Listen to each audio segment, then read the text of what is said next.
How to false chord, part 2. Basically, the total focus of this is going to be getting away from a breath distortion into full muscular control of the false chords. Yeah, that's pretty much it. Before I get into it, same disclaimer as always, I'm a vocal student, not a vocal coach. This is where I am currently in my vocal journey. It might be helpful if you're around the same spot to hear some of the things that help me figure out a little bit more about screaming. So for this one, we're going to work more with isolating the false chords and isolated false chord sounds, but I also want to talk about why you don't have it at the beginning. Isolated false chords sound like this. Yeah, yeah. Why don't I lead with that? Because there's 1,000 ways that you could imitate that sound incorrectly and just hurt yourself. I don't think that the sound of isolated false chords is particularly useful. It's useful once you know how to do it consistently and you check in and make sure how it feels to you. But as someone who's not making it, you're not going to learn how to do it just by listening and trying to imitate. Because you can make that sound 1,000 different ways with your vocal cords, with your epiglottis, with some mix of all of them. So there, isolated false chord sound, take it or leave it, doesn't really matter that much. But you will want to be producing this sound and coming at it from a different angle. So what we're going to do, if you've watched the other video, awesome, you'll be able to jump right in. If not, hopefully you'll still be able to catch up. But what I want you to do is think of the breath distortion scream, the one we had before.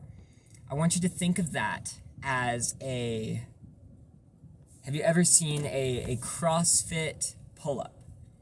Where they're just like swinging their bodies to do the pull-up and they're like yanking their bodies and flopping above the pole, above the bar. That is a CrossFit pull-up. They get made fun of for it a lot. And they're using momentum, and they're not necessarily using the right muscle groups, but they're still getting above the bar. I want you to think of a breath distorted false chord scream kind of like that. You're using momentum. In this case, instead of momentum, we're going to say wind shear. You're using momentum, wind shear, to get above the bar. In that case, to activate the false chords, right? And so you are achieving the goal that you're looking for. You are activating the false chords. You are making that sound, right? You are getting above the bar. But there are better ways to get above the bar. And the reason you start with a breath distortion is because everybody starts with a breath distortion. Even some of the people who had commented and gave me some awesome sources, by the way, about getting away from breath distortion. If you look at their videos, when they first teach you how to engage the false chords, it's going to be like clearing your throat, or it's going to be like a grunt. Or I saw one that was like vrooming like a car, like vroom, vroom, vroom, to get the false chords activated, right? So you're not going to be able to get away from breath distortion at first. So you may as well learn a breath distorted scream. And think of it that way that I described before. Think of it more like throat singing, because that's going to prepare you for a gentler kind of stimulation of the false vocal cords. So what we're going to do, if you want to do it, right now, with the breath scream, with the breath distortion, we're working with the whole throat. And we're trying to narrow it down and only use the muscles we need instead of relying on the wind shear. So if you already know, like a kargaya, I'm probably butchering that, but if you already know throat singing with just the false chords,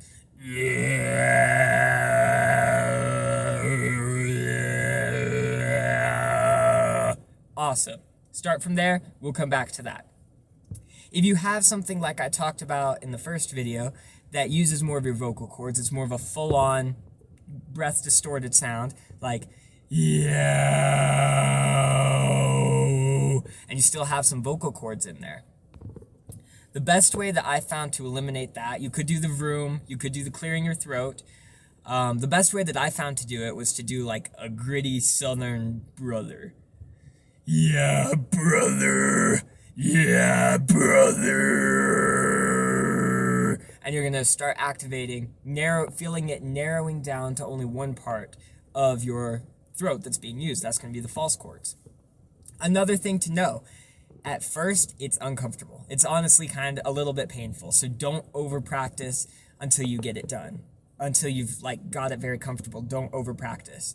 Do it, make the sound for a couple seconds, stop, give it a couple minutes, do it again, because unlike the other one, this one hurts at the outset, and then it becomes much more comfortable and easy and free-flowing at the end, but it hurts more at the outset to truly lock down the isolating and isolate the false chords.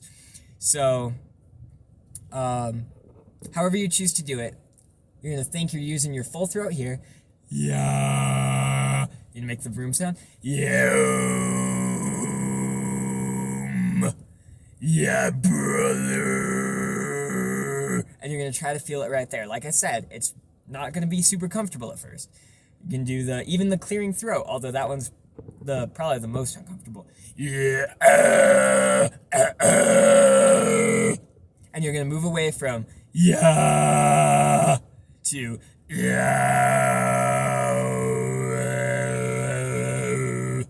If that doesn't help, there are a lot of throat singing tutorials out there that are wonderful, probably do a much better job. But if you're starting from the first video and you've got some kind of throat singing and you're not sure if it's the right kind, try doing that. Just try very comfortably doing that. Yeah, brother. Right? And you should be able to do it with all types of mouth shapes.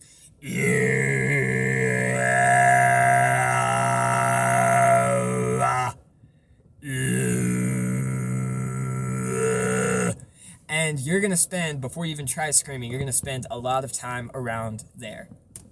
And you're going to spend it doing it with as little air as possible, with as little pushing as possible, until you truly feel that you have control, that you can do clean, distorted,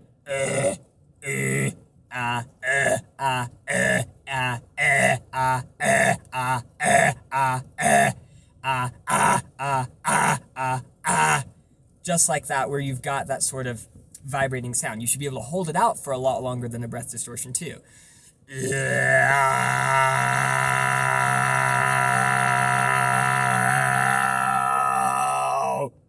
Right? So you want to move away from that, where you're not feeling the wind shear activating it, and you're truly beginning to muscularly choose when the false chord comes in and when it doesn't. Right? And then after that, what I like to do, for me personally, I found that the best way to move it into a scream is to start with a guttural, because of the tongue. For some reason, it's pesky and it wants to go back and block you and make it feel more like you're choking instead of doing the other. So when you're practicing, either like stick out your tongue, or, you know, since you want to scream, do it like a guttural.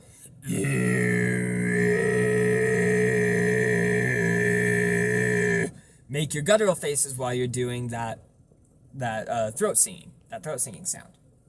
Now, when you have that down and you're comfortable with that, what you're going to want to do is you're going to want to project it, but you don't want this to be a breath distortion. And now that you've got hopefully by now you've got your false chords isolated, and not through just hearing a sound and imitating it, right? You'll be able to feel it in your voice. You'll be able to know, because you could imitate and fake, yeah, right? Any sort of ways. It's a lot harder to fake. So I would shoot for that. Shoot for the throat singing, because you'll know that's correct. Instead of just imitating, oh, this is what false chords sound like in isolation. Well, yeah, but so what, right? You want to know how it feels. And so that's in my opinion, the best way to sort of isolate them.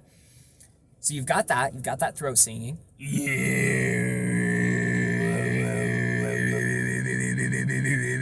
Sorry, I'm goofing off. This isn't even important.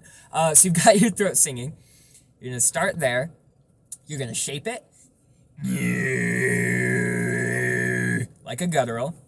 And then what you're going to do is you're going to inject falsetto into it, and that's going to be your projection force. Now, what I struggled with at first was either just giving up on that and pushing with a breath, which started to hurt because this position isn't as open. I don't know if that's the right word. Don't come after me if that's the incorrect music terminology. But as far as it feels, when I do the breath distortion, it's very open, right? And so pushing with a lot of air, I've made room for it and it rushes out. If you have narrowed it down this much, you're not going to want that burst of air. You don't want to rely on the wind shear, because the only reason for the wind shear in the first place is to start activating your false chords. And you need it. You need it to start activating your false chords because you don't use them much in your ordinary talking. You need something a little more forceful to start activating them. So start with your breath distortion. That's totally fine. Get that down first. Get some overtone singing done, even if it has some vocal cords in it. Yeah. But once you lock it down, once you get this,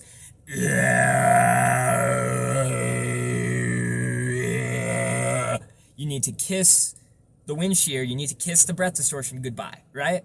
So if you're doing your pull-ups, right? If you want to do your momentum assisted pull-ups, that's fine, get those down. But once you start moving to the full just muscular control ones, don't start cheating and throwing in that momentum, throwing in that wind shear. It's not what that type of scream is meant for, and it's not going to work nearly as well, because that's not the framework where it's going to work in. So what you're going to do instead is you're going to take a falsetto note and you're just going to blend that into your scream. And now, if you have problems with power and projection of that, I find that I at least went and focused too much on the false chord, and then I added the falsetto, and it just sounds like a slightly more forced, more angry throat singing. It doesn't really sound like a scream, and it doesn't sound good for throat singing either. The problem with that, if you run into that, the problem is not your falsetto, or is not your false chord. The problem is your falsetto. So take a break from that, disengage, and work with your falsetto. Does your falsetto sound like does it sound like You don't want that tentative sound, because you still want power, but you're going to project it through a falsetto. So what you're going to do is you're going to go for a more opera-like falsetto.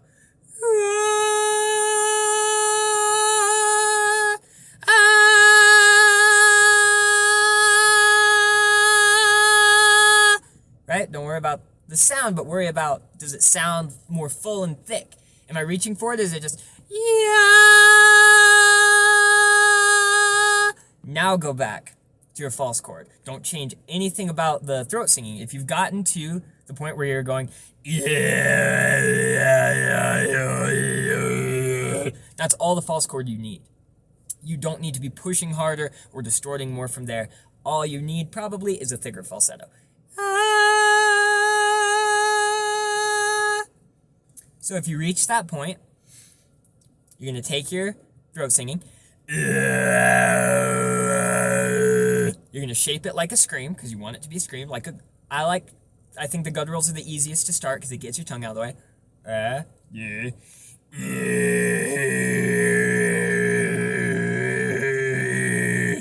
Pick a low falsetto. Strengthen it. Try and combine.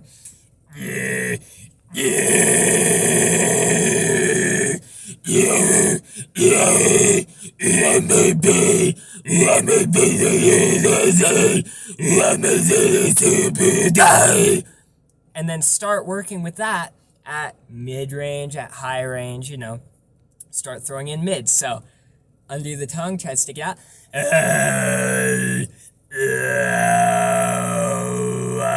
Pick a higher falsetto note.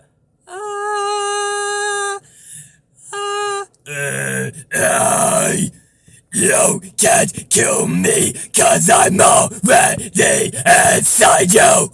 Something like that, right? And then the highs are, in my opinion, the hardest ones to do. And those are really what's going to test whether you're properly relaxed and just activating these with muscle, or if you still got some bad breath distortion habits in there. So you're going to go back.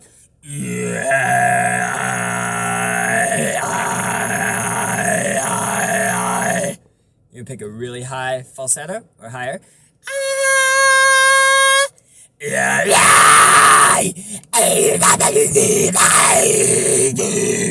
And try moving around throughout all of those, doing highs, doing mids, doing lows. Don't get lazy.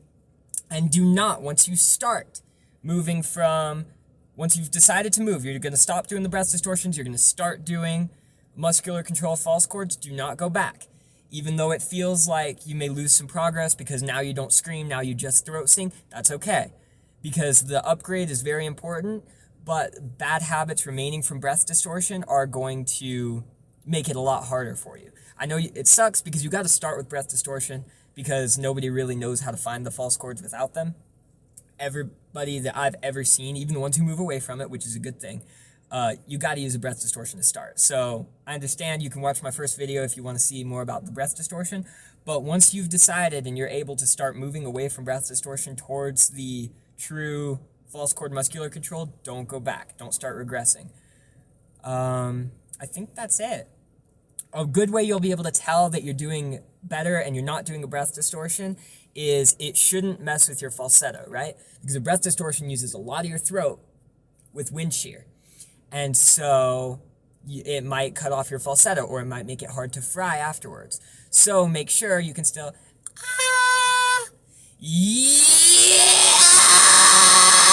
make sure you still have access if you're doing fry screams that you can alternate between the two.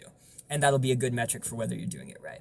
Hopefully this helps. If not, I can always make another one.